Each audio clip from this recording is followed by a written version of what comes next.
I did the same. I've been doing a download to a kind of a little document holder, and for some reason the holder's not opening, so I'm coming back to check my link.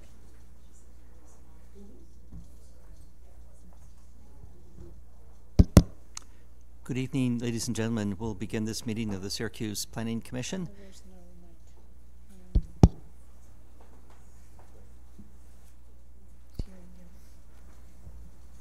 Jeff is working on it. Oh, that's right now. Good evening, ladies and gentlemen. We'll begin this meeting of the Syracuse Planning Commission. We'll begin our public hearings momentarily. A couple of items first to take care of administratively. First, our minutes from the January 7th meeting. Is there a motion for approval of those minutes? Move to approve the minutes of the January 7th meeting. Second. Discussion? All in favor, please say aye. Aye. Aye. Those opposed, say nay. Any abstentions? Abstention. So noted, and our January 7th minutes are approved. We will proceed with the public hearings for this evening. As they are announced from the podium, we would ask that the applicant or their representative come forward to the podium, provide your name and address for the record, and then a brief description of the application. Following that summary, commission members may have questions, and following that, we will invite members of the public who wish to speak in favor of the application to do so. And then we will extend a similar opportunity for those who wish to speak in opposition to the application to do that. Where comments are made in opposition, we will encourage the applicant to return to the podium to address those comments made in opposition. So with that as background, Heather, would you please introduce the first application for our public hearing scheduled tonight?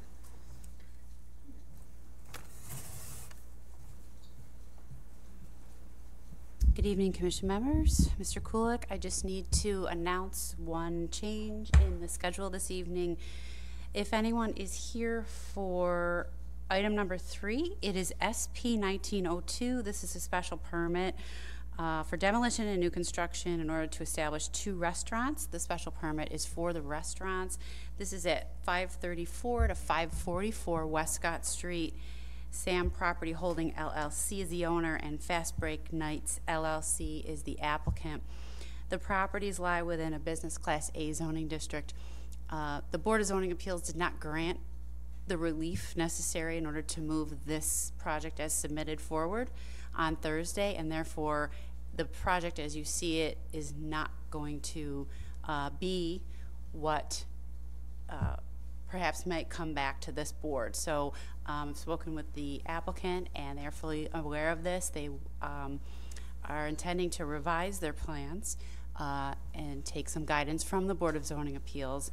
So we have closed this case administratively, but it will perhaps be back in some other format, and we will let everyone know who got notice previously that they will get notice, they will get their postcards, and a new plan is intended to be forthcoming based on what I have conversation that I had with the applicant. So number 3 is not going to be heard this evening. So the first public hearing is R1852. This is a continuation from December 10th, and this is a re-subdivision to combine 4 properties into 1 new lot at 407 to 409, 411, 413, and 415 to 417 Hawley Avenue. Vicey Rolling is the owner and the applicant, and the properties lie within a residential Class B zoning district. Thank you. If the applicant is here, please come forward. Yes. Good evening. Good evening. Never been to common council before.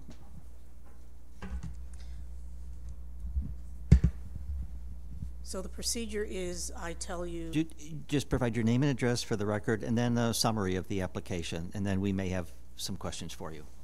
My name is Vicey Rolling, and the address on this application is 415, 417 Hawley Avenue, between Krause and Howard. The reason for the application is that I would like to get 1 tax bill for those 4 properties. The lots are pretty small. I looked at the 2040 document that you have done as a city. I'm not from this city, so much is new to me. But in reading that document, I saw that there was some special attention given to the Holly Green area with a look towards trying to enhance the properties there to make them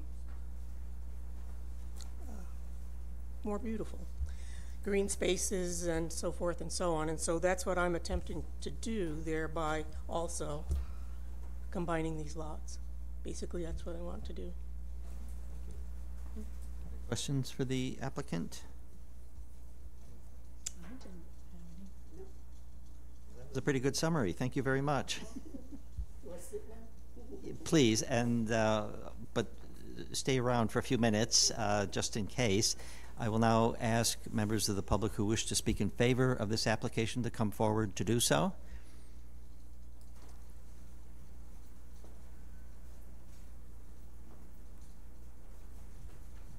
Hi, I'm Andrea Wandersee with NIDA, and NIDA supports this proposal. Thank you very much. Other individuals who may wish to speak in favor of this application, please come forward. Is there anyone who wishes to speak in opposition to the application? If so, please come to the podium. Okay, we have no additional speakers, so we'll declare the hearing closed. And if you wish to remain here a little bit longer, I think we might be dealing with a couple of these applications within the half hour or so. Otherwise, the office will notify you of the outcome. Our next hearing? Next public hearing is a 3-mile limit. This is 3S 1902. This is a 3-mile limit subdivision review in the town of Lafayette. This is to divide one parcel into 2 new lots at Cook Farm Road. Jessica Eischerlis Sickles is the owner and applicant.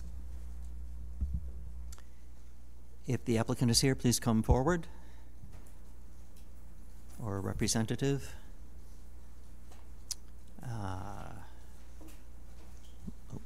Is there anyone who wishes to speak in favor of this application? Please come forward. Is there anyone who wishes to speak in opposition to the application? Okay, so I'll just confirm that the application is complete and not unusual not to have the applicant for the 3-mile limit. Correct. So in that case, we'll declare the hearing closed and move with the concurrence of my colleagues. I would like to move one item up that I think might be straightforward under new business. And this, could you call that? Yes, the new business item is SR 1902. This is a site plan review for an antenna to install 3 panel antennas on an existing monopole at 411 Spencer Street. Capital District Concrete Batching LLC is the owner, and T-Mobile Northeast LLC is the applicant. This is in the Lakefront T4 zoning district. Monopoles are not permitted in this zoning district. However, this was granted relief from the Board of Zoning Appeals with a use variance, and this is adding antennas to an existing monopole that has already been approved.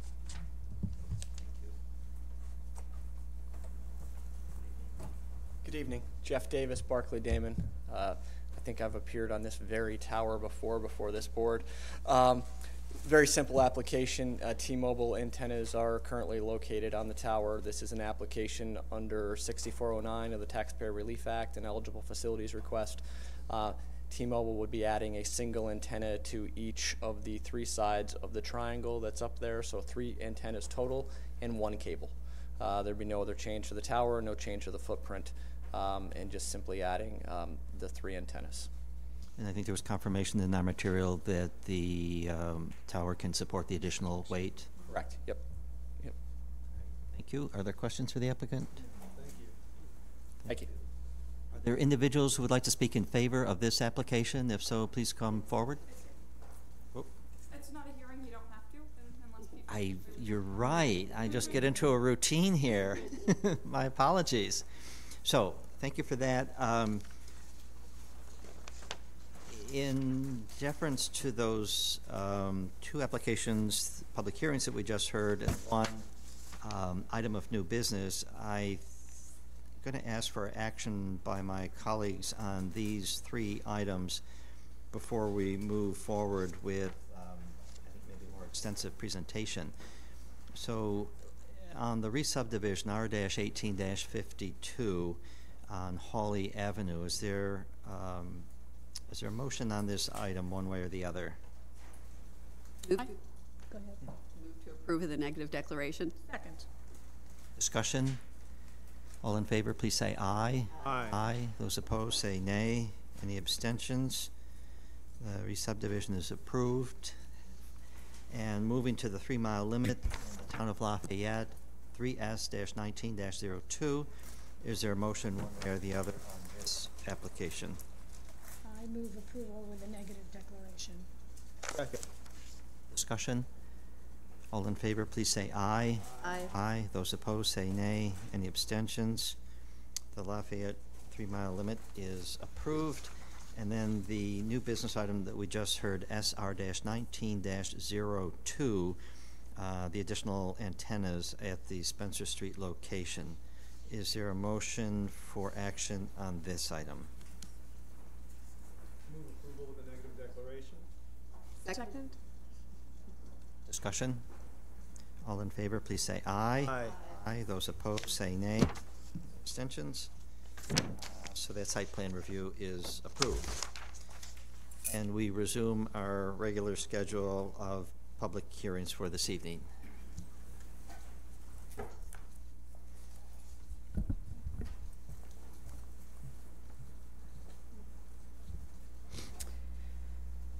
Okay, so the next 3 public hearings are related. They are split apart for specific reasons. The first one is a re-subdivision to combine 18 properties into 1 new lot. The second is a project site review for demolition and new construction. And the third is a special permit for an apartment building, demolition and new construction. The reason it had to be split up is because there's different zoning districts and different rules apply, different densities, different yard requirements, etc. So what we tried to do is ask the applicant to siphon out the areas in which each zoning district applied, what numbers and yards and parking and area and density applied to each. So it looks a little bit convoluted, but I can assure you it's the appropriate path forward in order to have this reviewed. So as you recall, SIDA had requested to be lead agency on this, so they are conducting seeker, and I will let Catherine speak to you about that more in a little bit, but I think I need to announce all of the properties involved. So I'll start with the re-subdivision, and that is 206, 208, 210, 212, 216, 218, 222, and 224 Ashworth Place, and 1213, 1215, 1219 to 1221, 1225 to 1227, 1231, 1237, 1301, 1311, 1317, and 1323 East Genesee Street. Northside Genesee Associates LLC is the owner and the applicant, and all those properties consist of 2 separate zoning districts, residential class B and residential class C. I will let the applicant present that first, and then if you like me to announce the other ones, or if you'd like me to do them all now, whatever is your... I think all now probably Okay. makes sense. And just by way of, I think the presentation will be better understood by everyone in the room when it's done all at once, but as we have frequently done on other cases, we act on each of these elements separately, but to hear the comprehensive presentation makes a lot of sense. Okay, so the project site review involves demolition and new construction of a 7-story apartment building, and this is for 206, this is for everything in the residential B zoning district, 206, 216, 218, and 222 Ashworth Place, 213, 215, 219 to 221, 225 to 227, 231, sorry, 12, 13, 12, 15, 12, 19 to 12, 21, 12, 25, 12, 27, 1231, 1237, 1301, 1311, 1317, and 1323 East Genesee Street. North side, Genesee Associates LLC is the owner and the applicant, and these properties lie within a residential Class B zoning district. The special permit is SP 1906. This is a special permit for an apartment building. It's very specific to this zoning district. It's 208, 210, 212, and 224 Ashworth Place. Northside Genesee Associates LLC is the owner and applicant, and all these properties lie within a residential Class C zoning district. And you'll be able to tell from your packet what authority you have for what regulations in the zoning ordinance in order to review this in an informed manner. Thank you very much. Now, if the applicant is... Before the presentation begins, I just wanted to remind you that the coordinated review process under SECRET is not yet completed, and therefore it is strongly encouraged that you do not take final action tonight because SECRET is not complete. But public notice having gone out and the hearing being scheduled, it's very useful to have all of your questions answered, which Heather can then relate any of your concerns to CIDA. And as well, members of the public are encouraged to speak as well. I'm just going to take a couple minutes to set up and Please. apologize. Please.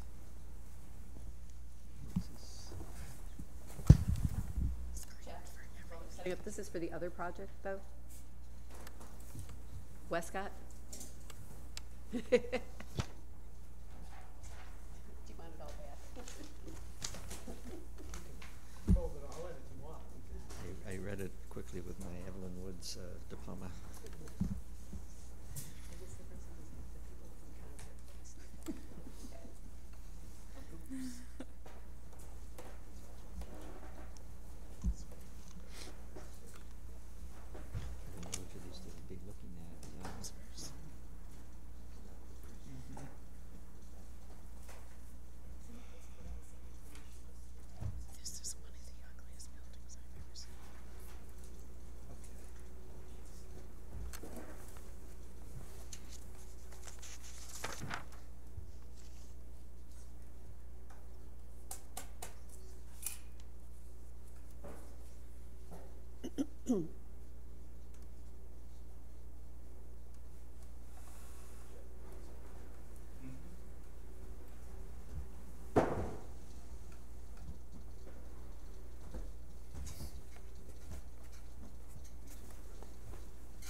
Mr. Chairman, my name is Kevin McAuliffe. I'm an attorney with Barclay Damon, 125 East Jefferson Street, Syracuse. To you and the members of the Planning Commission tonight, we'd like to talk about this project for which we've submitted multiple applications, primarily driven by the fact that the new zoning plan of the city of Syracuse is still a planned zoning plan and not yet acted upon. We had hoped that it would be done in 2018, but here we are in 19 and we're still in the planning stage. So we're moving forward, causing you to have, in a sense, 3 separate applications for one project. Clearly it would have had to been at least 2 because this block is a series of lots, 12 lots. We experienced quite a trip. As we know, we were back in front of you several times on 505 Walnut. We were in front of the BZA several times. The majority of the problems there, once we got by the design issues and presented a design which was acceptable to this board, with the fact that we had a lot of interior lot lines. And while we had 3 lots, and they were of different zones because the medical building on the corner was zoned differently from the balance of the land, this time it made absolutely no sense to try that with 12 different lots, interior setbacks, interior property lines, all of which are problematic from a design standpoint and a code compliance issue under the New York State Uniform Fire Prevention and Building Code. So I'm here this evening with Steve Hillebrand from the Michaels organization, Jess Sudol from Passero, and finally Jack Barman from BKV, the architects. And I think at this point, I'm going to just simply turn it over to Steve to talk about the Michaels organization. We will go through the project, the background. I would have one note that we've heard lots about. This is another student housing project. This is not a student housing project. As we've said to CIDA in our application, this is an apartment complex market rate, of which a vast majority of these units are 1-bedrooms and studio apartments. So we are aiming for a different market than that which we aimed for across the street at 505 Walnut. And at that point, I'll turn it over to Steve.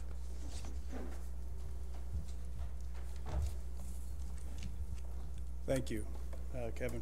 Good evening. I'm Steve Hillebrand with the Michaels organization.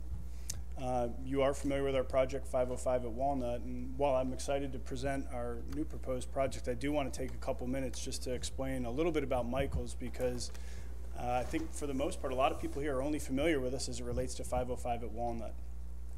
Michaels is the largest affordable housing owner-operator in the country.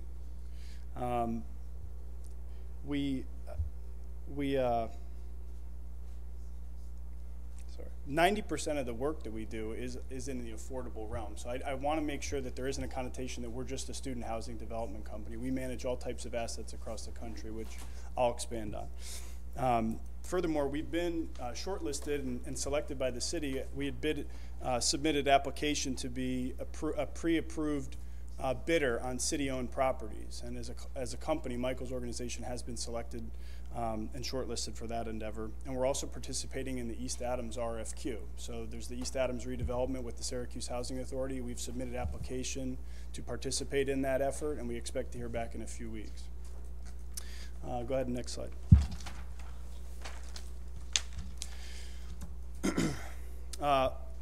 One of the visions that we always start with when we're trying to create our properties and our communities is really a neighborhood that is a beautiful and bustling place to call home and a launching pad for people to move to the next level of their lives. And so while that does pertain to our student housing properties, as you're in a transitional time in your life, it's really applicable for our affordable housing properties, our military properties that we manage on military bases. And so we like to say that we're communities that lift lives. It's very important to us. We integrate within the community in which we operate. And I think we've done a nice job in general of becoming a friendly neighbor in this city and understanding how things work here and trying to participate as best we can. One of the things that we're proposing to do on this project is to incorporate 10% of the units to being an affordable component. And obviously we're familiar with affordable housing, and it's an endeavor that we would love to take on and we feel is an appropriate measure for this community. Go ahead, Tim. So just a couple more numbers. I'm not going to read all the slides, but we operate in a lot of different housing structures, multifamily structures, and I think what this should demonstrate is that we understand how to work well with different groups, whether that's housing authorities or Department of Defense, universities in which we've developed on behalf of or operate at. Just to give you a couple numbers about the overall range of the Michaels organization, we've developed 55,000 units across the country. We've managed over 54,000 units across the country, and that's over 400 plus communities currently, including the U.S. Virgin Islands. Go ahead. Another thing that's very popular at Michaels, and we live by it, is when we say we'll do something, we do it. And I'm very proud of what we delivered across the street for 505 at Walnut. I believe that short of maybe the drive aisle along the front, everything that we had proposed to build, we built. We've stuck to all our commitments on that property, and we worked well with the city despite numerous challenges. To expand on that a little bit more, we opened 2 weeks ahead of schedule, which was quite challenging given a lot of the flurry of activity that was going on, but we were proud to get our residents in early and into a safe, controlled environment for them to advance their education. Our project approval had a retail component to it. We're super proud to announce that Peaks Coffee Company has been open since the beginning of the year. Not only is it a great experience for our tenants and residents, but also the rest of the community. And to expand on that just a bit more, they came and relocated their business from Casanova, and not only did they relocate the business into the city of Syracuse, they themselves have relocated into the city. So it's really nice to be able to see them walk to work. And if you haven't been by, I would tell you you should check it out. It's doing great, and it's always very busy. So we're very happy to have fulfilled our obligation, gotten them in the building, and we couldn't have a better tenant. As Kevin mentioned, you can stay there, Tim. But as Kevin mentioned, we did absorb significant cost on the last project that was associated with some of the nuances with zone and lot lines, some of those things. We worked through it. We had to work hand in hand with the fire department and multiple other agencies, but we fulfilled our obligations, and we didn't go back and ask for more funds from site or anyone else. We just figured out how to make it work. So another important component about us, as I mentioned, we manage all these properties across the country, but all of our developments are self-managed. So we're active, we're involved in it, and that allows for us to bring some national presence and just experience and things we've seen or things that work, things that don't. But we don't hand the management off to someone else. We're not an absentee landlord. It's very important to us that we run a proper facility. And again, we touch in all sorts of different ranges of multifamily housing. So we have a very expanded knowledge base as to how to properly run these properties and make sure that we're giving the best experience, not only for our resident, but the surrounding neighborhoods that we invest in. Every single one of our properties, whether it's a military property, an affordable property, has a educational scholarship foundation associated with it that any resident can apply for. And to date, we've raised more than $7 million in educational scholarships. Another piece that we're proud to say is us investing not only in our resident but in the community's advancement. Go ahead. So I just wanted to show a few maps relative to kind of bring the whole thing full circle. So what you'll see here is the blue states are the 35 states in which we operate properties currently. We have 16 affordable properties in the state of New York. We have our one student housing property, which is 505 at Walnut. But if you were to pick any state that's selected in there, you might see a very different mix of properties. But again, most of our work comes in the affordable, in the affordable housing realm. So while we have states where we manage all 4 property types, we have some that we manage 2 types. But I wanted to show this just to say, in the state of New York alone, frankly, we only have the one student housing property that we're currently operating. And we have regional offices in 20 states. So again, we are a large company from a footprint perspective, but we have a presence in most of the markets in which we work, and we partner with good local groups. Go ahead. I just want to give you a few more examples. So Camden, New Jersey, if you're not familiar, is located just across the river from Philadelphia, and it's an area that's been looking for significant investment for a long time and could really use it. So our company's relocating our corporate headquarters into the Camden waterfront, and we're the master developer on a project that's proposed to bring, and it's under construction. We move in May, but it's going to bring a retail component. It's going to bring office. It's going to bring multifamily. We're developing 11 Cooper, which is a mixed income property just down the street from our offices. It's a 156 unit property that has over 20% affordable units, and it's the first market rate investment in the city of Camden in 15 years. We're very proud of it. We're very excited, and so far we're seeing a lot of success and interest. The other thing that I think is relevant about the whole Camden, New Jersey scenario is we're working very closely with the city. We've established a great relationship with them. We operate tons of properties within the city of Camden, and we're trying to figure out ways to continue to bring their dreams to reality. But another project right down the road from where our office and 11 Cooper is going to be located is 330 Cooper. 330 Cooper was a development for Rutgers University. So we developed on behalf of Rutgers University. They self-manage, self-operate the property, but we were the developer on their behalf. So to me, it's just a good example to show that when we invest in a community, there's a lot of different things we can do. We're not simply a student housing operator provider, not by any means. Next. Just one more example of our work across the country. So Minneapolis, Minnesota, we've developed 4 projects. I only have 3 shown there. I'm not very good at PowerPoint, but the property in the center is Revel. It's a market rate component, or it's a market rate project that has a target at the ground floor. The 2 other properties shown there are predominantly student run properties, but again, as it's nowhere near our corporate headquarters. We've developed 4 properties there, and they've all had tremendous success. So we're very proud of our work there and our local partners that we've established. Go ahead. I'm done with my spiel for the most part, and I want to pass it more specific to our design, but I just want to read one quote here. Social responsibility is a core value of the Michaels organization. They truly believe their work is more than sticks and bricks. It is about the people, and that shows in their philanthropy and in every approach they take to their work. It just means a lot to us from our group. Again, we touch in a lot of different areas, and we really want to build and establish communities that lift lives, and we're excited to do that again. Thank you. Good evening. My name is Jess Sudol, civil engineer with Passero Associates. I'm briefly going to speak about some of the nuts and bolts of the application and the project, and then turn over to Jack Borman, who's going to talk a lot more about the actual building design and all the components that go along with that. Just a minor correction to the application that was stated earlier. We're actually combining 12 parcels. It's kind of hard with the different addresses, and some, one parcel might have multiple addresses, but it's 12 parcels currently containing 11 buildings that would ultimately be combined into a single parcel. It's located right across the street, as I think everyone's figured out by now, from the 505 at Walnut project. That's this site right here. And of course, our site is primarily located on the block that's defined by East Genesee Street, Pine Street, Ashworth, and then further to the west is Walnut. One of the things I wanted to point out on this slide is just the overall context of the area as it relates to various land uses and various building masses. Obviously, we have a heavy transportation corridor here on East Genesee Street with various large building masses as you kind of tend to work around it, some of those being residential in nature, some of those being religious, and many of those being office spaces, including these offices that are immediately to the west of us. As you move further to the north, there is a multi-family component in some of the housing visions material here.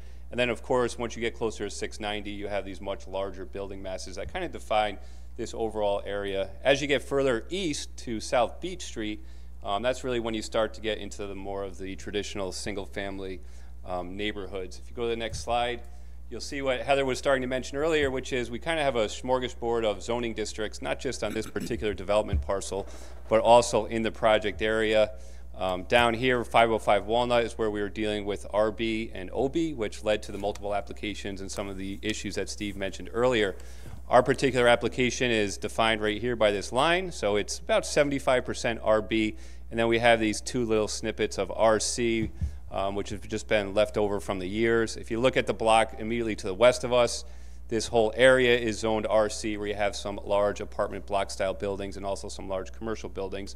As Kevin mentioned earlier, we recognize that there is a citywide zoning initiative in play to try to address these types of things, but we've been kind of waiting for a while and decided that with Heather and Jeff's help, we would move forward with the application as it currently stands.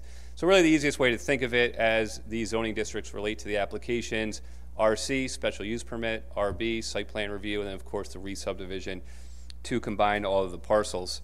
If you go to the next slide, Tim.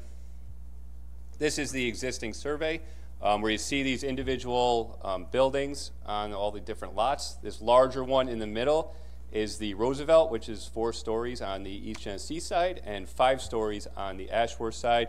I do want to point out that the vast majority of these buildings, if not all of them, are built really close to the street line, which isn't a bad thing by any stretch of the imagination. There's all these porches right off the back of the sidewalk. It's interesting to note that in general, East Genesee Street has a very large right-of-way. So even though these buildings, and as you'll see, our proposed building, have minimal setbacks to the right-of-way, there still is a abundant amount of green space just because the distance from the actual edge of the pavement of East Genesee Street to the right-of-way line is fairly significant. The application, as you've seen, is for 283 units. There's also 283 parking spaces. So we do have that 1-to-1 ratio, which we feel is certainly appropriate for this particular project and the location. There's 6 or 7 curb cuts right now along East Genesee Street, and when you start to look at a lot of the planning documents that the city has, of course, trying to limit those curb cuts and people backing out into East Genesee Street and replace those with greenscape and tree lawns is an opportunity I think Jack will talk about a lot further as we get into it. As you can see over there on the rendering, we're not proposing any curb cuts on East Genesee Street. We're going to be closing all 7 of them and directing the traffic to a single entrance that goes into a parking garage, which is 2 levels, one at the Ashworth level, which is then, Jack will talk more about that and how the townhomes screen it, and then another parking level, which is actually a full story below grade, so that we have, you know, one of the things I think that we're all very proud of the 505 Walnut project, and I was on that project team, and I think it's really a great building. But I think there's a lot of things that were done. Certainly, I think we got one large step better from working with this board. But even after the final result, we certainly saw some things we can improve on. And one of those was really the opportunity to activate the streetscape. If you go to the next slide, Tim, we really spent a lot of time looking at the 2040 land use development plan. And really these overarching primary goals. As you read through the plan, there's a lot of smaller goals, smaller tidbits tucked under each one of these. But we just have some of those listed. And when you talk about sense of place over here and enhancing that in the neighborhood, I think that really the opportunity to provide a very active streetscape by having public interaction with our individual entrances, which Jack will talk about, by having a courtyard that's actually at street level. You know, over at 505, the courtyard was elevated with that at-grade parking garage. I think we've done a great job to improve that in this design. Certainly a high quality, attractive design, and breaking this building up into separate components. You know, one thing we heard all along about the adapted mansion corridor was looking at kind of individual apartment blocks and trying to break up the various buildings that are coming online here. And then promote environmentally and sustainable land use patterns. You know, when it comes to sustainability, certainly in any urban area, especially this one, you know, transportation is a big part of that. And there's a lot of opportunity with this site, we feel, with multimodal transportation options, really being on that transportation corridor of East Genesee Street. So by locating a fairly dense project at the end of the day, you know, because we are asking for some consideration on the density, you know, we feel that we're encouraging our future residents, whether they be doctors or grad students or young professionals or what have you. You know, this particular site is within walking distance of SU. It's within walking distance of SUNY Upstate, within walking distance of the hospital. And even if it's not within walking distance, by being located on that transportation corridor, you know, there are all kinds of opportunities for people to either not own a car or park their car in the garage, leave it there, and then take advantage of all those transportation opportunities that are there. And that's talked about continually throughout the land use development plan. And I just wanted to go ahead and point that out. With that said, I'm going to turn it over to Jack. He's got really the glitz and glamour of this show, and he'll take you through the building design.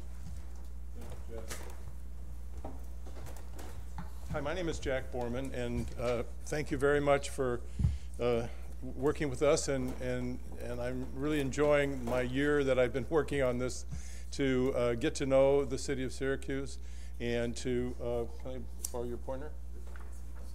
Right there, okay. For me, as the architect for this project, I begin each of our projects by bringing my team and just walking the streets and walking the community, getting a feel for from the main part of town all the way up Genesee and beyond, and up and down Walnut and Pine Street and Ashworth, and really begin to understand what it really means when the 2040 plan talks about, as Jess said, in enhancing the existing patterns, and to be able to do a design that helps reinforce a sense of place.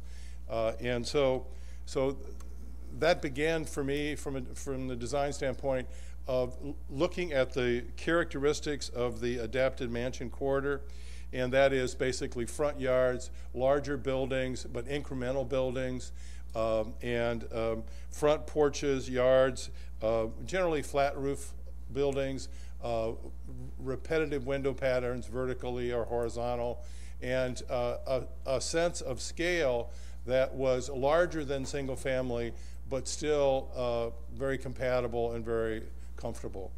And with the hill and the fall off the hill, you're actually getting some areas where buildings they may be 2 to 4 stories, but they're 2 to 4 floors almost above grade, above the street as the height, as the terrain is stepping. For this project, that was a great advantage. because unlike the 505 Walnut, where the downhill side was the streetscape, for us, the uphill side is the streetscape. And so that allowed us to take advantage of basically kind of this kind of terrain, except we're on this side of the street. And so this allows us to have a direct relationship between porches and streets and streetscape and public and private spaces. So with that, I began the design by looking at developing medium to larger building shapes that developed multiple facets to the fabric of the building. It's definitely larger than the typical buildings along East Genesee. It's actually a little bit shorter than 505 Walnut by 5 to 10 feet. Even though it's got a larger scale, our concept was to be able to, you want to go to the next slide, to be able to look at the specific site, understand exactly what surrounds it, but also understand how East Genesee is working, how this larger setback area can be developed with the building, and at the same time looking at the streetscape over here on Ashworth and not do what ended up being the solution on 505 Walnut, where we chose to drop the parking down and screen the parking all across Ashworth with a series of row houses, and then with apartments step back above that. So basically the concept is that all the edges are relatively two-story residential architectural fabric of townhouses and entries, and then above that stepped back. So we've concealed the parking. We've, as Jess said earlier, we only have 2 curb cuts now where there's probably 10 or 12 when you look at both streets. That's important from a pedestrian standpoint because it allows us to have a continual walking path. Next, please. So I'll get through these quickly. This just illustrates the vertical height on either side of the street. So it's a little bit taller, but it's still not significantly taller. So and part of that is the stepping of the topography and the actual roof line. Could you go to the next slide, please? This is where the basic design starts to unfold. This is East Genesee, and as you walk down the street here, we really are developing, from a streetscape standpoint, a street experience here of an open glass area here with a plaza out in front that could be a part of the entry experience. And then we have another experience as you walk along, and this is where our main apartment offices and lobby is at. And then we've developed a paved edge there that opens up 20 feet back into the building. So this becomes a respite space along the walkway here, where we'll have public benches and really have a public-private outdoor plaza space. There's a barrier here that separates the private courtyard from this public expanded streetscape, but visually it all works together. So that basically this is a building mass here, this is another building mass, this is an open space, and then here we start this where we have the full front yards and porches and landscaped areas. And as we're going up East Genesee, it becomes more and more residential as a fabric. So here we're emphasizing that transition with more and more of the porches and front yard areas. Then over on Ashworth, here we have the only 2 curb cuts. This is access to parking, and this is access to trash. And then this is a series of row houses that work along all the way along here on Ashworth. So that's the basic site plan. This building is centered on the East Genesee side, and you'll see the 2, 3, and 4-story, 5 to 6-story massing here. Then the same thing is true over here further up East Genesee. So this building and this building are articulated and significantly different on Ashworth because it's set back 30 to 35 feet from the building facade of Ashworth, and that allows this building to be 5-story, and there's really a 2-story step right here, which we'll show you in the renderings. So next, please. This just illustrates, and I'll go through this briefly, our visioning for the landscaping and the streetscape. We spend a tremendous amount of time with my design team working on indoor-outdoor spaces and creating lobbies and activity areas within the building integrated with the landscaping on the exterior, and then creating a public-private streetscape concept. Next, please. And this envisions some of the quality and some of the activity functions. This more inside the courtyard, the first one more along the streetscape. So this just shows the quality.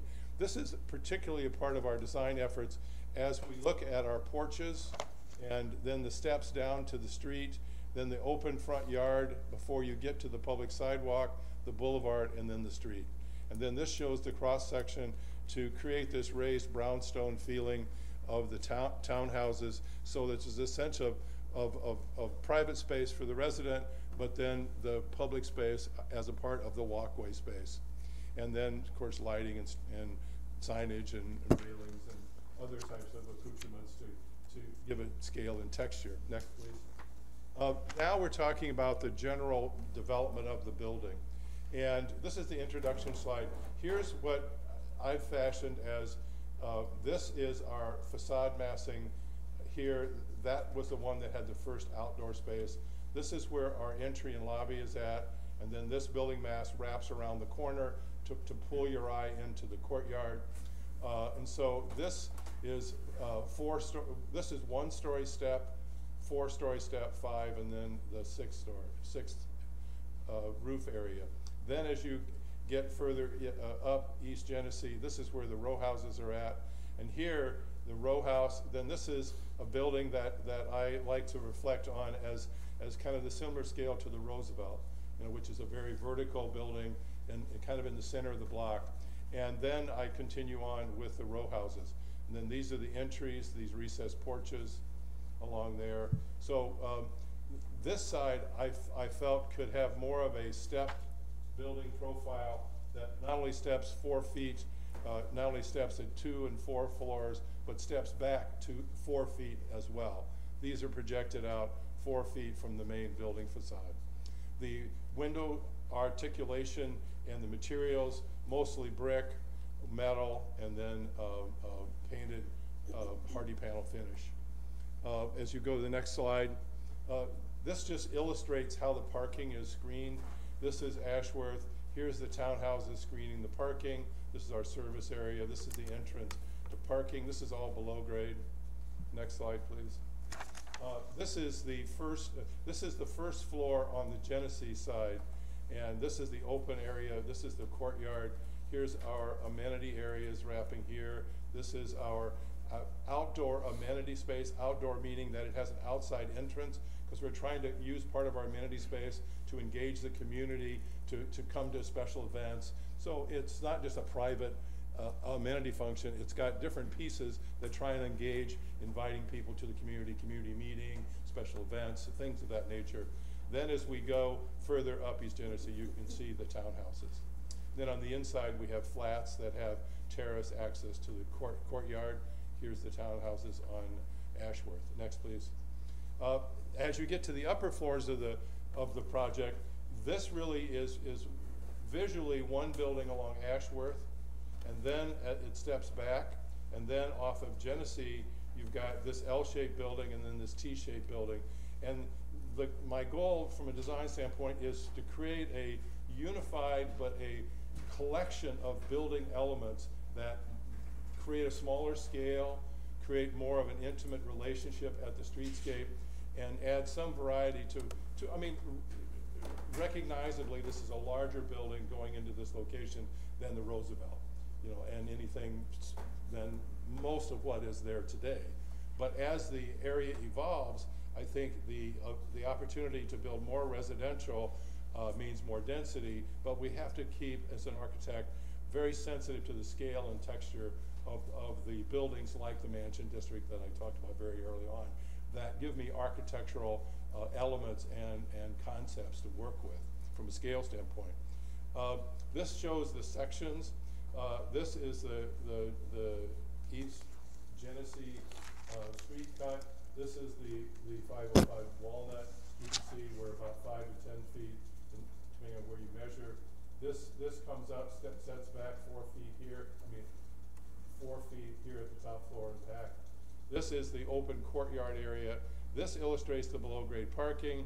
Over here on Ashworth, here's our 2-story townhouses, and then it's set back 4 feet, and then you have the 3 floors of apartments, and then it sets back on the 2 ends 30 feet that separates these 2 buildings from the Ashworth building. Then, if you, excuse me, go back. This is the section from the other direction, and it just shows basically how it steps. This is in the middle of the courtyard. Next, please. This is just an overall isometric that shows the streetscape. This is the first plaza area. This is the second, the open courtyard, and then you can see the building masses stepping here and here, and then you can also see these 2 buildings stepping as it goes over towards Ashworth. And you can also see the scale of how this building has a different kind of scale relationship than the 505 Walnut project. Next, please. Here, I'd like to just sort of share with you more in detail some of the elements. This is right at Genesee, at the main area on the most westerly part. This is this little plaza area where we have a quasi-commercial texture. We don't have any retail in the building, but we do want to reflect that sort of retail fabric, which does repeat itself along Genesee. And so this is our amenity club room that would have a direct outside access that could be used to bring people in to outside functions. This is our leasing and lobby space. This building pulls out. This is a green roof above it. Then, so this steps, this pulls you around the corner and you see the courtyard. This is a green wall here that's open, but it's like a green trellis that separates this public-private setting area where we would have benches and some artwork and whatnot. But here this is 1-story, 4-story, 5-story, and then the 6-story. Then as you go further down, next slide please, the next vignette is where you're beginning to see the brick base of the building stepping here. We've also created a trim line right here to let these 2 upper floors, base, middle, and top, sort of create some of that historic kind of character of the architecture. This building is all brick and is set back from the main facade 4 feet. So then this brick kind of pulls up as from the base. Here's our porches and stepping area, landscaping. Next, please. Then as we get around to the corner, just before you get to Pine Street, here again, this townhouse pulls out to have a very strong relationship. This height in scale, although you're going down the hill at Pine, this is in the same height scale as the 2 houses that are there, as far as height. Again, as one walks down the street, I think the most important thing is that first 30 feet up and the first 20 to 25 feet into the project. And so we've made a great deal of effort to develop the quality of the materials and the streetscape and the porches in that zone. Next, please. Now let's go over to Ashworth. This is the existing buildings that are on Ashworth today. This is the backside of the Roosevelt. There's a lot of, I mean, this is a transitional area for sure. The idea of being able to relate to it in scale, these houses across the street, you know, they'll be there as long as they are. And so the townhouse development of our look on Ashworth helps to initially relate to that context. And obviously our building's different, it's much bigger. Next slide, please. Here we're seeing how those houses are across the street here, and then this setback line here, 4 feet, represents the townhouses that are basically, they're 22 feet high, so the kind of the gutter line of the houses are typically about that. So these townhomes here, their street level access, again, tries to relate to that. Then the 3 levels of apartments above, again, changing the color of the top floor to kind of lessen the scale and mass. And then the different window fenestrations, vertical or grouped in horizontal, to give the building some interest and texture. Next, please. This is a blow-up, which I really like. This really shows the recess of the townhomes and the porch area here, the steps, and the plantings to really create a front yard for these townhomes all the way across, which are a very strong recall to the residential character of the opposite side of Ashworth, and as you go up East Genesee. So there's also, if you go back, on top of the townhouses, there's balcony terraces as well. That's true on the other side as well. And there's balcony terraces at each of the steps. So that helps to activate the roof line. So it creates a lot of eyes on the street, creates an interesting experience. We don't have a lot of balconies, but we do have these terraces, which I think are more appropriate architecturally. Next, please. This is just a general character of this as a quality apartment building. These are the type of projects that we develop. Our design specialty is urban mixed-use apartment buildings, and we're based in Georgetown in Washington, D.C., but we work pretty much all over the country, developing these urban infill, TOD-related mixed-use apartment buildings, generally in historic neighborhoods, historic guidelines. So I think we're very sensitive and try our best to develop an architectural fabric that speaks to the transitional nature and scale relationships and the overall quality. Next, please. This is just showing more of the apartments. These are the elevations, which I always think are more of a technical drawing, but I can go back to those if you like. But this shows that this is the Genesee side, where this building is one height with the base piece and the upper piece. This is our entry lobby piece, and this goes up here, it steps back here. So there's a terrace there, there's a terrace there, there's a terrace here, there's terraces on top of these townhouses, terraces here. So there's a lot of street level plus second, third, and fourth level activation.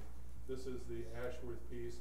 Here on the corner, we have a little bit different anchored building, this brick base, and then the open part, and then the upper part, to kind of create a little bit more of a corner mass. Then down here, we do the same thing with the brick from the townhouses. This is just a different level, a different type of townhouse unit. It's a little bit bigger. So next, please. These are the other elevations. This is the scale of these two houses, and this is what I was talking about earlier, of the vertical height of this and the vertical height of these. They step down the hill pretty drastically, but still it's important to have in that streetscape a relationship to the heights, and by making these brick, they stand out more from the upper part of the building. This is this steps back here 8 feet even. So next slide. This is the conclusion of my presentation. It's been an honor and a pleasure to think of ways to develop this new apartment complex into the East Genesee area and fabric, and I would open it up to questions. Thank you very much. Very comprehensive presentation. So let's do just that. Pause for a moment here and see if there are questions from the commission members regarding any aspect of what was presented this evening across all three of those applications.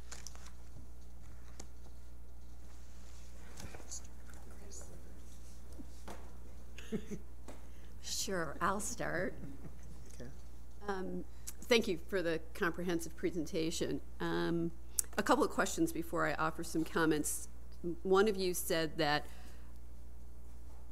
either exactly or approximately 10% of the units would be affordable housing. Can you talk about, whoever said that, could you explain how you will actually implement that? And of all of the units, do you have studios to 5 bedrooms? Would there be an allotment among those?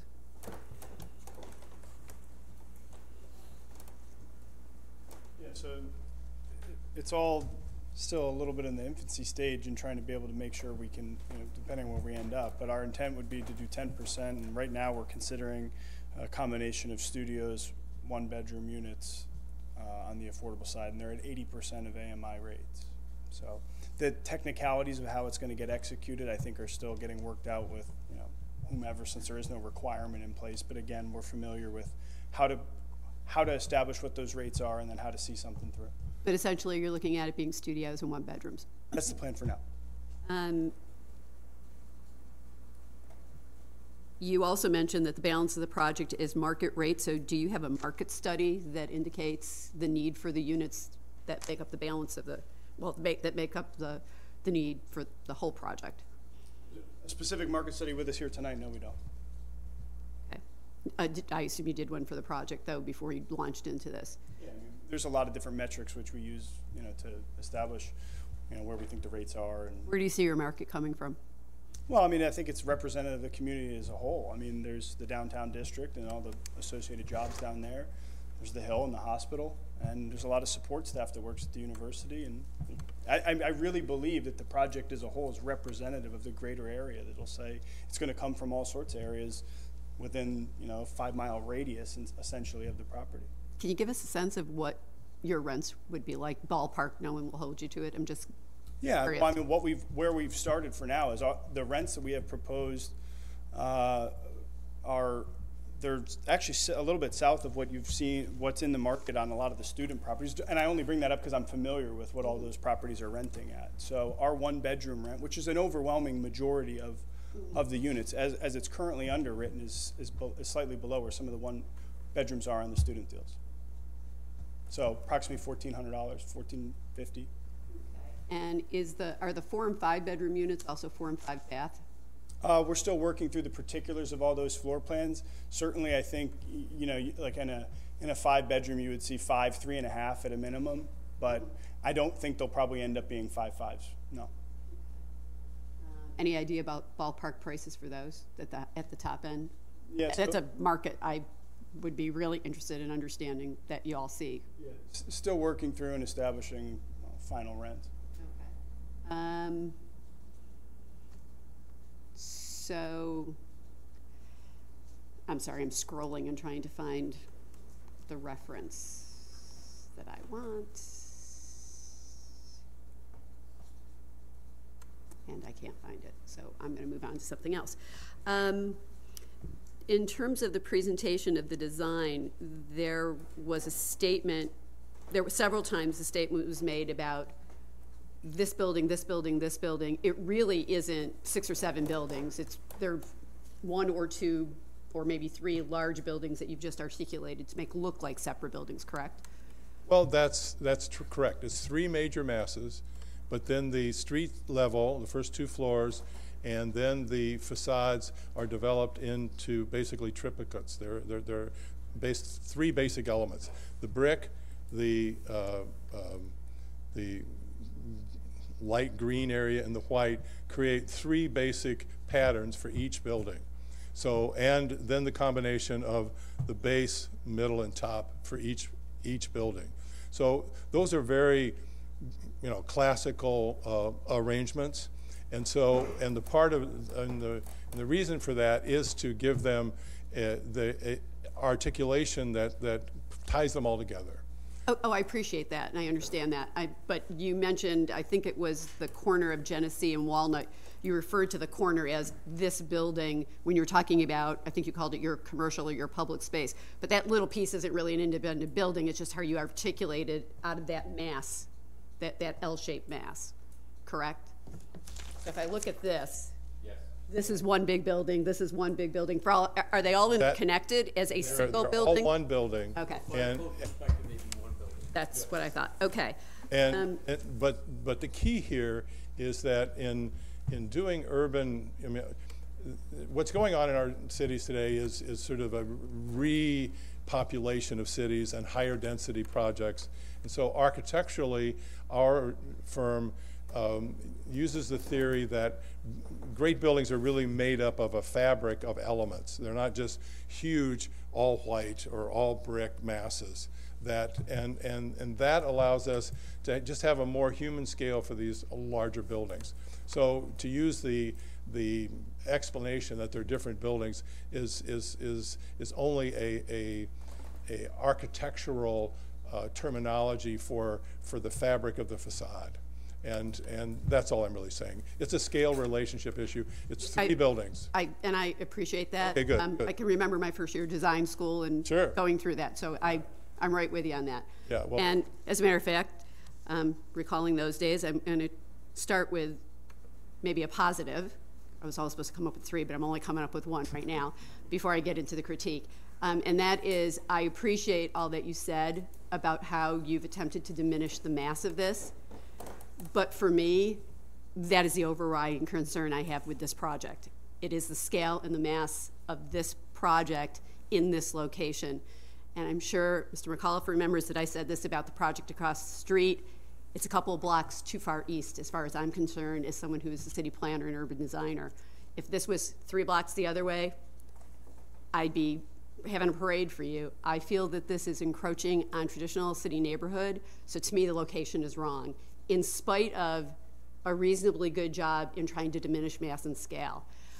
I also feel that if we went back to one of your images that shows the relationship to the properties that will be remaining on Ashworth Place, it is the very illustration that makes my point, that this fabric is encroaching on that fabric, regardless of the condition of the buildings, regardless of whether they're filled or vacant.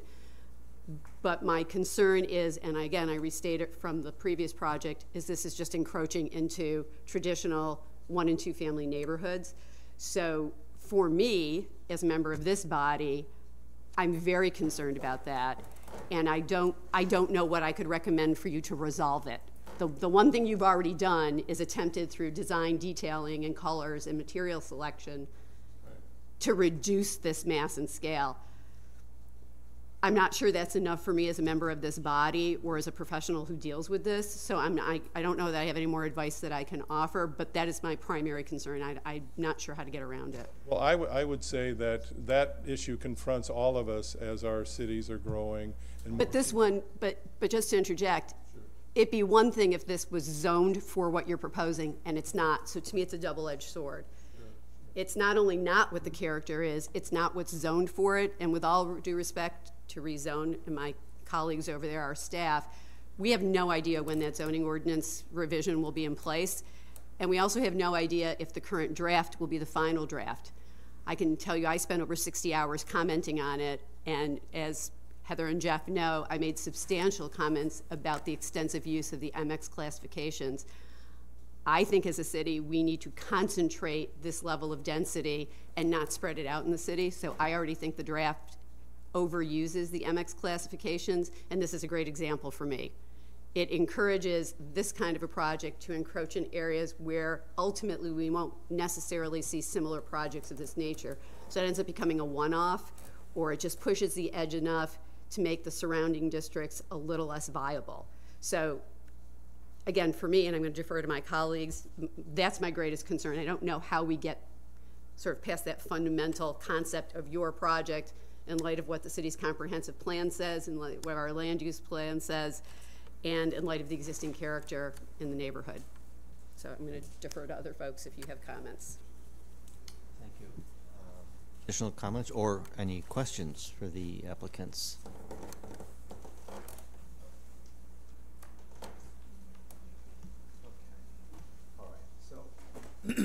Again, critique and then a question. And she's a design person, and so I'm the deliberative process person. That's the balance all the way down, and we all have a thing. So, again, the encouragement we want to give you is that you're trying to respect the atmosphere and the setting that this is going into. Scale is a remarkable thing, and I think the fact you talked about trying to adjust where the actual grade changes, neat.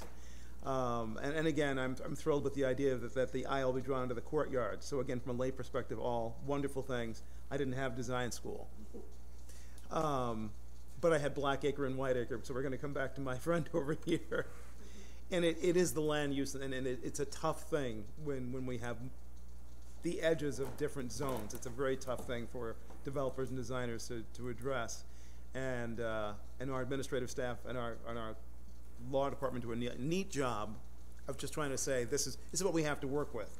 We all love the idea of rezone Syracuse. It's going to happen, but at the same time, we don't want to always make us either that the excuse for not doing something or the reason we delay something. That's not what any of us want to do.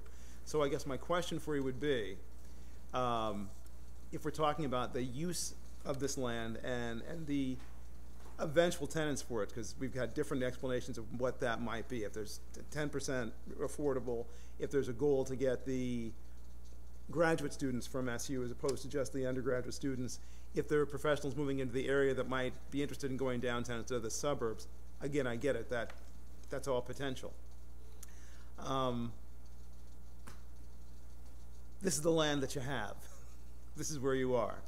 So, based on your experience in other places, with this design concept, if someone said, if there had to be a change in height, if there had to be, what does that do to your project? If there was a difference in the height of that building, say the instead of 6 stories, 5 stories.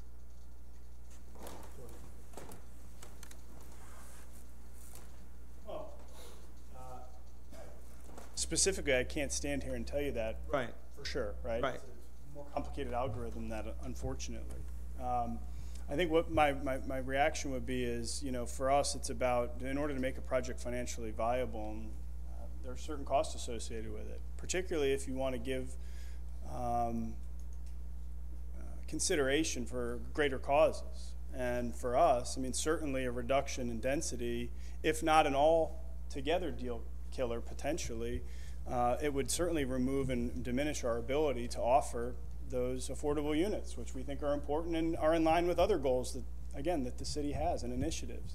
So for me, and I understand and appreciate where you're coming from on a lot of points, but for me, I struggle with that. The land use plan seems to conflict in a lot of areas. It's fairly well prescribed. I thought it was great. It talks about smart growth principles, all these things, but it doesn't seem to jive per se. At least not on this track. It always, maybe it is other places, but I've spent a lot of time studying that land use plan and understanding it, being in this market, walking it. So for me, it's difficult because they seem to conflict quite heavily. But specifically to answer your question, taking a story of, I'd have to run the figures. I don't know. Sure. It's challenging to advance a design far enough to be able to have a price that I can stand up here and say, I can deliver this for you. I can afford to deliver this for you and for the residents. Without having better clarity on those things and losing some of the density, it does represent a huge challenge to be able to financially afford to do that. But I can't tell you specifically sitting here today or standing here today because the design's only where it is, and we have enough experience to understand relatively what we believe the cost to be and that we can afford to have those units. And that's why I'm not dodging questions about rent. It's an evolving process, but we have to get to a point where we feel comfortable advancing the design, spending more dollars so that we can stand here and say, well, this is what it would do. Sure. I don't know. Sure. And the record is important. The fact we're having the conversation is important. It's not meant to frustrate you. No, I don't take it that way at all. It's meant to explore the entirety of the project. Have you had a moment, or? You guys have pretty well covered my thoughts. Okay. So again, we take the fact that you all wanted to develop as much as you could into this tonight is outstanding, and we do appreciate that. I think the whole commission here agrees. For the fact that you had to kind of split it, not bifurcate, but take 3 different elements and try to get them to make sense, you have. And I think we're making some progress here. Can I make a comment on that, Tim? If you don't mind, can you go to the overall aerial photo? Sure. I want to address a previous comment regarding the adjacencies of this particular site. And, when you go over here over South Beach or you get down in South Tennessee, these are obviously, single-family home neighborhoods. You actually have owner-occupied structures. When you look at this particular site and you start to go around it, really all that's left in this block, in this area, that single-family homes, are those abandoned and deteriorating homes that are on Ashworth that we showed you the pictures of. We have multifamily here, so you start with 505 on Walnut. This is a Rite Aid, multifamily here, all commercial to the north, then all commercial and higher density residential that really surrounds this entire pocket. I would absolutely agree with that statement if this building were 2 more blocks over and over here in this single family neighborhood. But I think when you look at the actual adjacencies of what we're dealing with here, aside from homes that are, some aren't even habitable anymore, this really is mixed use, dense multifamily, large commercial building masses, and then right across the street, a similar project. I guess I have to beg to differ. that's not density on the the street facing Fayette, or on Ashworth, or where your orange and or red and yellow footprint is. It's all small scale lots, average scale lots with 1 and 2 story wood frame buildings. Again, whether they're viable or not is one question, but the physical character of what's there and the intent in the comprehensive plan, with all due respect that there are some things that are confusing among all of those documents, I think that if you look at comments that have been made in public about this part of the city, this level of development, which again, 2 blocks this way, I think is a great way to infill all of the vacant space that we have at the base of University Hill. There's never really been a vision that that's what this particular area would be, and I guess that's part of my concern. I also know that a number of housing organizations in the city have invested heavily on some of the multiple unit dwellings that are nearby, which from a scale perspective, again, is very different than this proposal. I really like the idea, I just don't like where you're doing it. That's my biggest concern is, again, I feel that it's encroaching, much like the project across the street did, in terms of mass and scale and the traditional character of what we have. As a city, which has nothing to do with you folks, you're here to do a project to make money, I understand that. But from a city perspective, I would hope that we would be driving folks to consider properties that are available where the vast majority of existing texture is like this, and we're filling in the holes. You're essentially creating a hole and filling it. And maybe that's part of my concern. Again, in terms of what has been done from a design standpoint to reduce the mass, it's very laudatory. If I was going to be more specific about the detailing, a lot of the projections and the recesses, if they were even exaggerated more, I think would certainly help a lot. But I don't know that we can get past, that I can get past the fact that, again, we're just a little too far east. But clearly, the way it's designed, especially in light of a couple of the other larger projects we've seen recently, where this level of detail was not applied to the facades of the building, they look like, with all due respect to those designers, they could be any big box store, except they're 6 stories high instead of 4. And the application of a little blue paneling doesn't do much to help to reduce that. So I think that you've gone a long way in that regard. It's still, though, as you're coming up or down Genesee Street, it's a big piece of real estate with a big piece of architecture on it. And that's really mostly my concern. But again, I think what you've done to reduce all of that is really quite well done, and I would actually have you take it further, even if it was 2 blocks further west. Well, if I could just comment, one of the, in the elevations, and maybe we aren't totally there yet. Could you come up to the microphone? I felt the Roosevelt building was, a classic example of the 30s apartment building, and that density isn't kind of what we're able to build today because of cost and everything. So if you kind of like take that building and put a glass entryway between 3 of them or 2 of them, that's kind of how I envisioned this right here. This is 2 of them, this is 3 of them. And they have sort of glass, your 2040 uses the word mimic. I changed my notes to say the word relative, that it's, I'm trying to be relative to that scale, because the density is totally different. That's the reality. Yes. But the benefits from that density have to do with this public plaza space that is 100 feet long and 30 feet deep. That's all public. And it's not the 30 feet that's the right-of-way, it's the other 30 feet.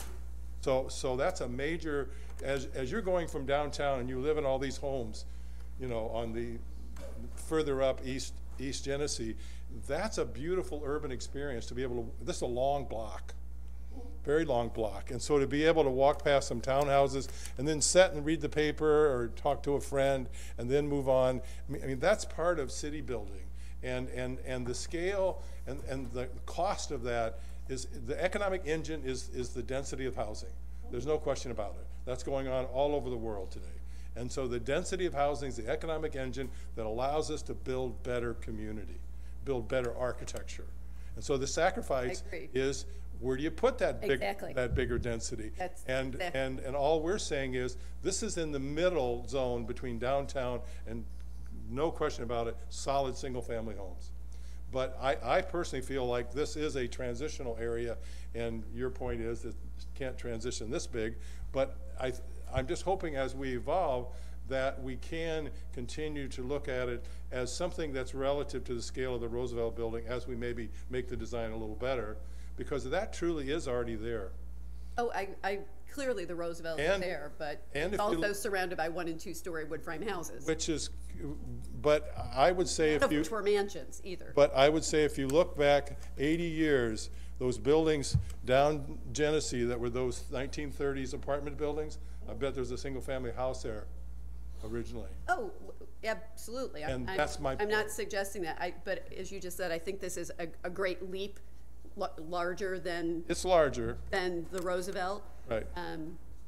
But it's what takes to, in today's economic world, it's what takes to create these other amenities, which affordable housing is one of them. So that's the trade-off. I mean, it's not a perfect world, we know that.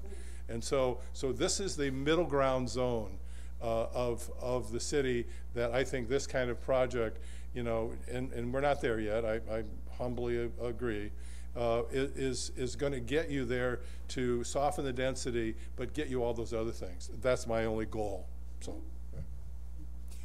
If I can just interject in order to progress this conversation along. 2 things. One, we've heard about the mass and scale, but if the commission could speak, if at all, to the assembly of land and the re-subdivision of that, and then also the applicant needs to address all the deviations and justify the necessity of those to the commission. And then I'll make my last comment quickly. When you look at the land use plan, and specifically for the adaptive mansion corridor, it does call for specifically that an apartment block and 6 stories. And taking all technical pieces off, for me, what I really liked and what I tasked the team was, I said, I would love, if you think of a restored old car, you know, and you see it go by and you go, wow, whether it's actually been restored or whether it's a crate car, and you just look at it and you go, wow, it looks great, but it functions, it runs, it's new again.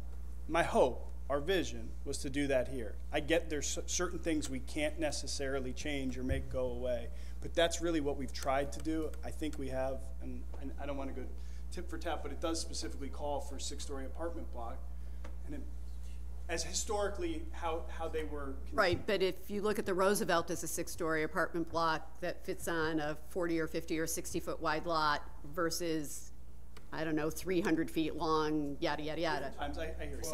So I mean, that's really, again, I think this is a great project. Just to me, it's 3 blocks in the wrong direction. And I'm, again, if I was critiquing this for 3 blocks away, there are only a few minor things that I might recommend. And so it's, again, for me, it's a fundamental issue. But and just to continue with that, you just asked about commenting on the re-subdivision. To me, that's sort of inherent. One of the things we're supposed to look at when we look at re-subdivisions is whether or not the new lot is compatible with the neighborhood it's in, and clearly this new lot won't be compatible with what's on the next block or what's on Ashworth or what faces Fayette Street. So it's, to me, that's sort of tied in together. And I don't remember all the deviations. Yeah, unless there are comments additionally on the re-subdivision, I would maybe ask the applicants to address the waivers, and maybe I think that might make sense to do that all in one fell swoop. I see there are 3 on the case that I have open, which is SP 19-02, and I don't know how many are on the other. Okay. So that would be an important piece to kind of complete the presentation, is just touching on each of the requested waivers and the rationale for those. Sure, and I mean, the waivers are largely driven by, the entire density discussion, which is what this has really been all about. So to the extent that you want to get ultra technical about it, we're more than happy to do that. But, both in the RC district and RB district, we are requesting density waivers. I think regardless of whether or not this building's too big, certainly the density that's associated with RC is very much a low density residential that, I don't really think is found anywhere in this particular area. But, again, not to rehash the same density conversation that we're having over and over, but, that type of density, in addition to allowing us to do the types of things that were just described with the architecture and the storefront and the landscaping, and also with the underground parking, where we're, trying not to have parking at the street level like there is across the street, is, that type of density is required, which is why the waivers were requested in both zoning districts. In terms of, I believe one of them was a, the side setback for RB was in the BC. I don't have them all in front of me. So one of them was a side setback. I just want to say the building was oriented as far to the west as possible, recognizing there are some single-family homes on Pine Street. So we figured that, hey, we'd rather take an additional 4 feet when we're up against the commercial use. Over here is just a big parking lot in a commercial building. So, there's really not much impact being close to that, which is why we shifted over in that area. In terms of coverage or lot coverage, I don't know, Tim, if you can flip back to the site plan. And all these waivers and requests are very much similar and almost, the same order of magnitude for sure as what was granted across the street. And similar to what was granted across the street, our lot coverage is driven by the total parking garage that occupies the land, even though, which is this entire area under the building. Let me get a better angle over here. So this is actually the building that we use to do our lot coverage calculation that throws it up into the high 80s. But the reality of it is, this would all be landscape, green space, courtyard area. It just happens to exist on top of a parking garage, which again was the exact same discussion we had 3 years ago across the street. So again, all the waivers and that were requested were very similar to what the precedent that was set across the street. But again, you see this space here. We're trying to maximize separation from these buildings and get a little bit tighter on that property line. So it's density, setbacks, coverage. I think height in RC. RB, again, the majority, we talk about building height in 2 to 6 stories. Well, RB doesn't have a height restriction. It's 6 stories across the street in the RB zone. We're 6 stories here on Genesee in the RB zone. We do have that little inset of RC, which I think regardless of where those density discussions are going, RC doesn't seem to be the appropriate solution. But because we have that little RC snippet in here, that does trigger the height waiver, whereas the rest of the building would normally be compliant with the height given the RB zone. If there's any I missed that you'd like me to speak specifically to that you have in front of you, I'm happy to do that.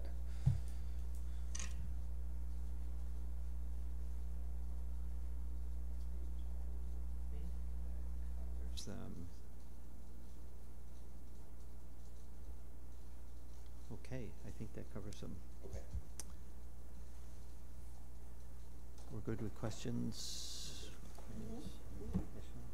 Okay. Thank you, team, because all of you participated in addressing these questions and concerns that came forward from the commission. Let's pause for a moment and invite any members of the public who wish to speak in favor of this application to come forward and do so. Commissioners, Michael LaFleur, 1201 East Fayette Street, Community Relations and Housing Visions.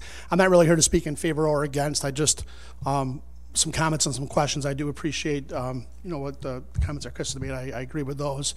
My concern is I just I wasn't clear on the unit breakdown as far as the number of 1s, 2s, 3s, and 4s. They made the comment about the affordability component, which I think we all know is different to different people. 80% of AMI is obviously affordable, but I think, they had mentioned the intent of the city, and from working in housing in the last 15 years in the city, I think the concern isn't 80% AMI, it's probably more of 30 or 60% of AMI.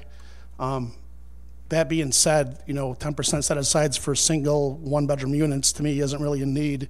Again, from developing housing over the last 15 years on the east side, I can tell you that 1-bedroom units aren't a need over there unless they're for students. So I would encourage, looking at 2, 3, 4, 5-bedroom units that are over there.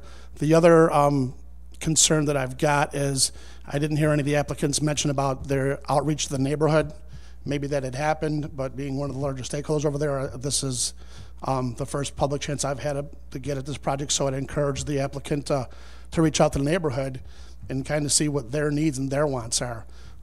You know, I think it's a great project. You know, a neighborhood is made up of different types of buildings, so I do like it. I do have concerns that, again, it's not, you know, 2 blocks east of where it is, but hopefully there's some flexibility and we can kind of meet some kind of middle ground so that the project works for everybody over there. Thank you. Thank you. Other people who would like to speak in favor of this application, please come forward. Is there anyone who wishes to speak in opposition to the application? If so, please come to the podium. Okay, it doesn't look like we have any additional speakers. The Commission has made its comments and had questions addressed by the project team, and as noted at the outset of the public hearing, we will hold this hearing open, and for the reasons stated earlier regarding the secret process, the Commission is unable to act on these applications at this time. So we'll continue this hearing at our next meeting in February. And so with that,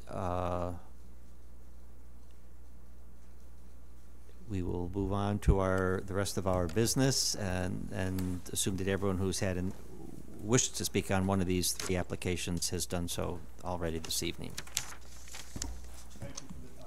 Thank you, gentlemen, all very much. Thank you.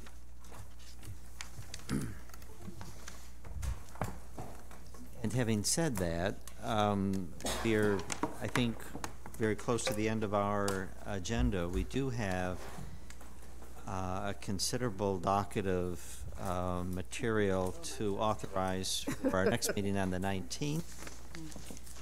Is the list that we have complete with 17 applications, or is there anything additional that needs to be added to that list? Well, it would be the 3 holdovers from this evening. Of course. So there would be 20. I'm not sure if the first 4, you know, when they came in, or if you felt that you needed to pare down some of these, you'll have 20 public hearings. Can you say something about all those zoning change ones? So I know that it looks like a lot. I think it maybe not be quite as bad as it might appear at first blush. Well, you have 6 changes of zone. However, they're not your typical zone changes. This is specifically an entitlement by an institution. A planned institutional district request is their prerogative, where zone changes are not an entitlement for others. Every change of zoning to a PID must be accompanied by a planned institutional district plan. And when you're changing the zoning to PID or PDD, you need a comprehensive plan that goes with it, and that's what makes the zone change different. So you'll see 12 items on your agenda, but it's technically 6 because they do go together. These 6 are SU's intention to take all of their existing properties that are not in a PID and fold them in, make a PID for each one. And so you'll see the different addresses for each one. And for instance, we have the steam plant, South Campus, Ainsley Drive. Those are not PIDs now. They're most likely residential B and business A. There's one that's industrial. These all allow institutional uses now, but SU would like to get all of their properties and their holdings under that zoning district and have that comprehensive plan and that district plan to go with it, so that if they do develop in the future, that it can be a controlled growth. And so that the commission knows what they're going to do. SU has a master plan, so they want to do this accordingly. And they'd like to do it before rezone because they've been thinking about this for a while. We've been working with SU on this. So as I said, it doesn't look as bad as it appears because technically it's really 6 instead of 12. I would anticipate, just as we did with these last several projects, we will have one comprehensive presentation that encompasses all of these proposed changes. Naturally, we'll have to act upon them individually, but I think instead of whatever the number of hearings is, it's going to be smoother, I think, than 8 or 9 different. Yes. Well, you'll definitely, there's 12 together, altogether. 6 zone changes and 6 district plans. So you'll Okay. at least have 6 different presentations because they are different properties, and they will be explaining what is there now. They're not building anything. They are simply putting their existing holdings into the Into a PID. PID. So what is there now is what is going to be, and that will be their district plan. If they want in the future to change the density or the setbacks or the open space or the uses in those district plans, then they will come forward at that time. But right now, my understanding is what is there now is what plan will be presented in the district plans. So I hope that's helpful, and that you can digest all that information. But technically, you will have 20 hearings. Now, the first 4 are different. They're what we typically see here. So I hope that explanation helps. If helpful to me. So just to go back. Doesn't shorten the night, but it's helpful to understand. Do we want to go back Yeah. to the holidays, or as you were saying, go to the 5 o'clock start time? That's an option. Are the district plans, are you fairly comfortable that the district plans are basically what is physically on the Yes. site right now? Yes. And there are no proposals for future anything right now, so. Not at this time. No. They could be relatively simple if there are no physical alterations being codified in the plan. That's what I'm thinking. So maybe we wouldn't have to. And we do them in pairs, the zone change and the plan together? Yes. We might be okay. Yeah, I think we pick up some efficiency when they're done like that in pairs. So it may not be a midnight adjournment. Well, we can't do midnight. No. Right, right. That comes and kicks us out. That's at right. 10. We have our motion sensor limit. So Yes. So what's this? Well, let's authorize the hearings first of all for the 19th, and then we can return to a discussion about the start time. What we think an earlier start time is warranted or not in light of the cases. So we have 17 listed for the 19th, plus the 3 carryovers from tonight, a total of 20. Is that the total? That's correct, yes. Okay, as far as we know. Is there a motion to authorize those 20 public hearings? So moved. second. Discussion. All in favor, please say aye. Aye. Aye. Those opposed, say nay. Any abstentions? So those are all authorized for our next meeting, which is the 19th, which is a Tuesday, not a Monday, because of the holiday for some people on the previous day. So with that docket in front of us, do we think a 6 p.m. start time? I have no objection to starting at 6. I think that's fine. Standard time, okay. Okay. And if they come to throw us out, we'll punt from there. Okay. So standard start time. And do we have anything additional for the commission? No. Okay, and then if that is the case, is there a motion to adjourn? So moved. Second. Discussion? All in favor, please say aye. Aye. Opposed, say nay. Any abstentions? We are adjourned until the 19th of February.